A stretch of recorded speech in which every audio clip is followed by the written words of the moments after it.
Bonjour, dans les prochaines minutes qui suivent, je vais peut-être vous en apprendre un peu plus sur un sujet qui prend de plus en plus de place dans notre société de nos jours. La plupart d'entre nous savent très bien que l'orientation sexuelle est un enjeu qui a causé plusieurs problèmes chez de nombreuses personnes.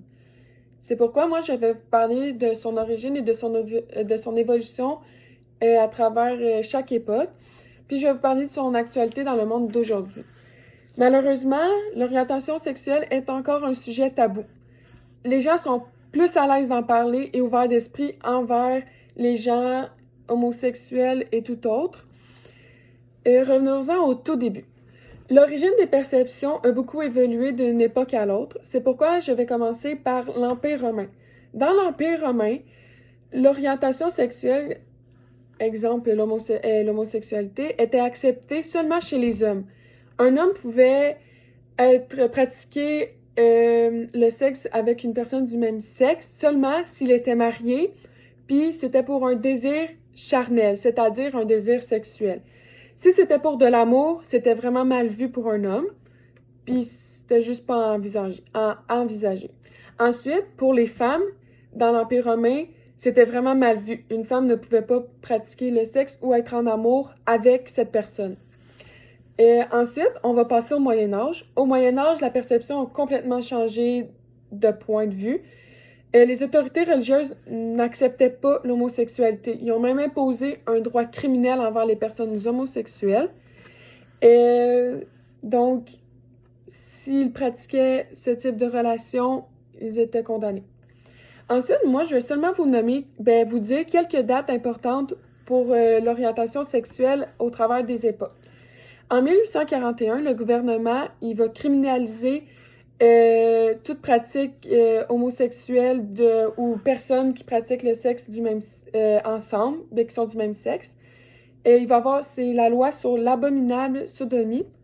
Puis jusqu'en 1959, il va y avoir un code criminel qui impose la peine de mort. Fait que jusqu'en 1954, l'homosexualité, c'est un crime. Vous avez bien compris, avoir une attirance envers une personne du même sexe, on était condamné à vie. Donc, par contre, après 1954, le code criminel a changé, puis c'est simplement imposé par l'incarcération à vie. Vers les années 1850, ensuite, la médecine et la psychiatrie s'intéressent à l'homosexualité et ces personnes-là pensent que l'homosexualité va se guérir seulement avec des médicaments, que si on les guérit, ils vont redevenir normaux. Ils croient que c'est une maladie dans le fond. Ensuite, l'homosexualité, en 1850 encore, était perçue comme un crime, une maladie, puis un péché. Donc, c'est ça. Ensuite, en 1900, c'est rendu une maladie contagieuse. Si tu étais homosexuel, ben approche-toi pas des autres parce que tu vas les contaminer. Fait que l'État va imposer un code pour les reconnaître. Ils vont essayer de trouver une façon pour qu'on les puisse les identifier pour pas qu'on s'approche trop d'eux. Puis rendu au 20e siècle, plus précisément en 1934, quand c'était l'Allemagne nazie, ben ils vont mettre en place un plan de persécution et d'extermination pour les personnes homosexuelles. Dans cette période, l'homosexualité, c'était un comportement qui était défiant puis qui nuisait à la croissance de la population. Donc, c'était pas vraiment bien vu dans dans l'Allemagne nazie. Puis, pour les reconnaître, l'Allemagne, eux, ils ont décidé de faire des triangles à l'envers qui sont roses. Fait que si t'es homosexuel, tu dois porter ça. Ensuite, en 1950 jusqu'à 1969, c'est devenu une peur sociale, un danger national puis sexuel. L'État a mis en place la GRC pour les poursuivre toute la journée, pour se faire traquer, dans le fond. Fait que c'était une grosse peur. Rendu en 1960, la médecine a eu comme mandat de les guérir de leurs problèmes de santé mentale parce que c'est rendu un problème de santé mentale être homosexuel. Selon Freud, qui est un psychanalyste, l'homo est une résultante d'un mauvais développement sexuel de l'individu. La société va donc imposer des répressions, même voir des arrestations et même utiliser la violence envers ceux-ci. Ensuite, en 1969, il va y avoir l'émergence d'un nouveau mouvement de libération gay. Les gays vont tous se mettre ensemble pour contrer contre les gestes que l'État leur impose. Fait qu'en 1969, il va y avoir une émeute qui va marquer l'histoire à New York au bar Stonewall. Et ça, c'est un gros mouvement important dans leur histoire à eux. Ensuite, le gouvernement canadien, en 1969 encore, il va adopter un projet de loi qui a été fait par Pierre Elliott Trudeau qui va décriminaliser l'homosexualité. Fait qu'en 1969, l'homosexualité au Canada est décriminalisée. En 1970 jusqu'en 1973, l'homosexualité est considérée comme une maladie mentale. Pour les guérir, ils pensent qu'il faut qu'on fasse des lobotomies, qu'on fasse des électrochocs, puis même voir des thérapies d'intervention. Fait que, comme vous avez entendu, l'orientation sexuelle, c'était classé comme une maladie mentale dans le livre de la DSM-5. C'était un livre de maladies mentales, dans le fond. Maladies mentaux, excusez. Ensuite, en 1970, l'orientation sexuelle est incluse comme nocif illicite dans la Charte des droits et libertés d'une personne. De plus, en 1999, le Québec, il va adopter la loi 32. C'est une loi pour reconnaître les conjoints du même sexe. Donc, on a beaucoup évolué en 1999. On avait le droit d'être homosexuel parce que c'était reconnu par le gouvernement québécois. Ensuite, en 2004, il y a eu la légalisation des mariages civils entre personnes du même sexe. En 2004, il y a eu un premier couple gay qui s'est marié au Canada, mais même si c'est au Québec qui s'est marié, c'est M. Hendrix et Leboeuf. Donc, beaucoup d'évolution encore. Ensuite, avec toutes ces dates, on peut énumérer ou observer que l'orientation sexuelle cause de nombreux problèmes chez les personnes. Ces gens sont rejetés de leur propre environnement.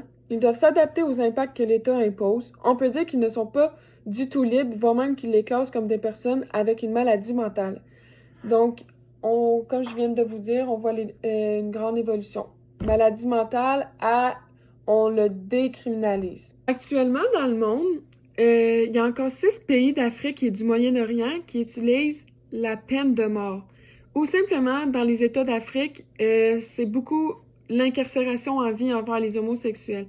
Je trouve ça impressionnant de voir qu'il y a encore des pays qui utilisent la peine de mort ou juste l'incarcération à vie envers un homosexuel en 2020. Ensuite, actuellement, les personnes qui ne sont pas hétérosexuelles aujourd'hui peuvent s'identifier à une communauté. Avant, ces personnes n'avaient aucun repère ou presque pour s'identifier à un groupe commun.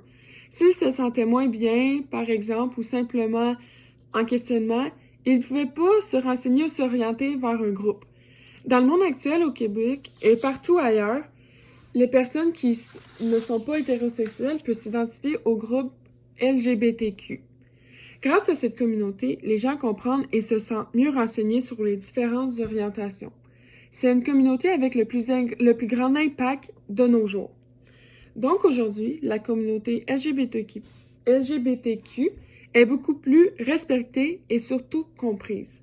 Cette communauté est la plus actuelle et rejoint énormément ces personnes qui ne sont pas hétérosexuelles. Cet acronyme, qu'est-ce qu'elle signifie?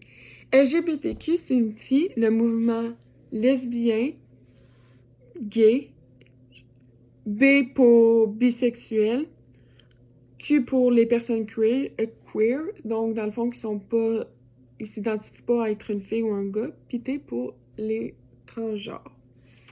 Par contre, cette communauté doit malgré tout affronter des grands défis sociaux et continue de vivre énormément de discrimination. Cet organisme a pour but du bien-être et à la défense des droits des personnes de minorités sexuelles. Est important dans tous les aspects de la lutte contre l'homophobie. Cette communauté qui se développe beaucoup se nomme la LGBTQ2S+, aujourd'hui. Parce qu'au début, c'était juste LGBTQ, mais elle accepte tous les nouvelles types d'homosexualité. Donc, premièrement, les personnes de la communauté LGBTQ vivent beaucoup de discrimination. La discrimination, c'est l'action de se faire isoler et traiter de façon différente par rapport à un autre groupe. Cette discrimination est développée sous l'aspect de l'homophobie et de la transphobie. L'homophobie, c'est, selon Daniel Borillo, c'est l'hostilité générale, psychologique et sociale à l'égard de celles et ceux qui désirent des individus de leur propre sexe et qui ont des pratiques sexuelles avec eux. Donc, cette discrimination est construite due à l'hétérosexisme, c'est-à-dire une idéologie qui consiste à croire que l'hétérosexuel est la seule valable et de nature supérieure, que les autres orientations sexuelles n'ont pas la place dans notre société.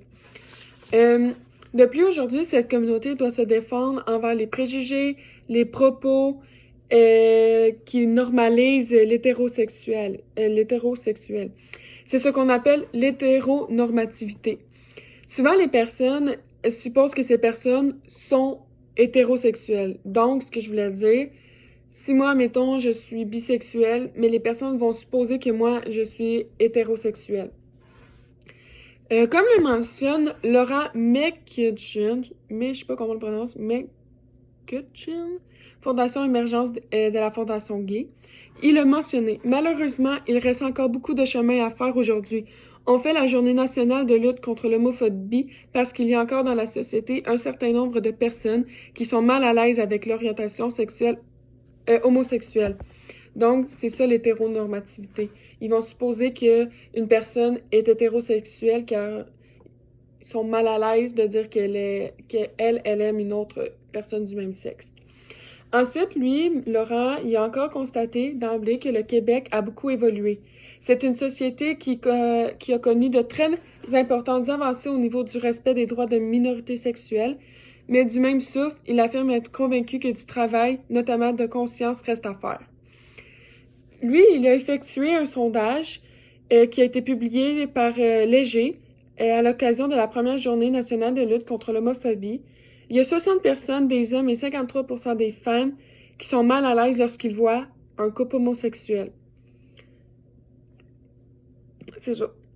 Puis Laurent, il mentionne encore que certaines dates importantes au Québec, c'est en 1963 que l'Association américaine de psychiatrie cesse de considérer l'homosexualité comme une maladie mentale. Et en 1979, le Québec adopte une charte des droits et libertés qui inclut l'interdiction de discrimination sur la base de l'orientation sexuelle. Dans quelques années, l'orientation sexuelle va complètement changer. Ben, pas changer, mais va avoir beaucoup évolué d'une certaine façon. Parce que ça va commencer dès la naissance. Les parents vont commencer à ne plus suivre les normes que la société impose. Dans le fond, comme leur enfant ils vont l'élever sans leur dire que c'est un garçon ou une fille. Donc, ce que je veux dire, le petit garçon n'aura pas l'option imposée par leurs parents de jouer avec des jouets comme les super-héros, les automobiles ou tout autre comme les Legos, parce que le parent, il va devoir laisser choisir le type de jeu que l'enfant veut jouer réellement. Ou ensuite, les vêtements qu'il veut porter. Si un petit gars veut porter une robe, mais le parent devra laisser le petit garçon porter une petite robe. Ensuite, comme pour les filles, si les filles veulent jouer avec les automobiles, ne veut pas jouer avec une poupée ou une Barbie, mais le parent va devoir laisser l'enfant choisir ce qu'il veut. Fait que dès leur jeune âge, ben les enfants vont savoir que peu importe ce qu'il choisit, s'il n'est pas hétéro ou va être homosexuel ou va être transgenre, mais il va être accepté, que le parent, il va donc laisser l'enfant choisir ce qu'il veut vraiment être et non être imposé par les normes d'une société. C'est sûr aussi que si on parle vraiment de l'orientation sexuelle pour les personnes qui sont déjà plus âgées, mais eux, ils vont toujours affronter les propos homophobes, les mots blessants qu'ils reçoivent à tous les jours. Juste que ça va être plus banalisé, puis on va en voir de plus en plus. Par exemple, comme l'émission Occupation Double québécoise, mais cette année, il y a eu un couple homosexuel qui s'est formé. Fait qu'on en voit de plus en plus dans la société. Donc, on va être plus habitué, puis porter moins de regards, plus les comprendre dans le fond. On va être plus informés parce que je trouve on n'est pas assez informés. Puis les gens, ben ils vont juste continuer à se baser sur ce qu'ils savent pas, puis ils vont juste les rabaisser puis pas les comprendre. Fait que moi je crois que dans les prochaines années, on va juste pouvoir mieux comprendre, en savoir plus sur eux. Donc c'est pour ça que je crois que ça s'en vient de mieux en mieux pour eux.